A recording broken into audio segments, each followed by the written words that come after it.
இலக்கண கவிதை எழுதிய அழகே உருகியதே என் உயிரே.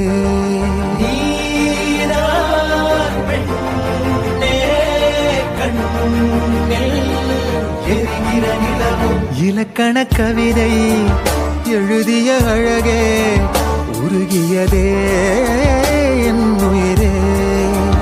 உனதிரு விழிகள் இமைத்திடும் பொழுதில் பகலிரவு உரைகிறதே.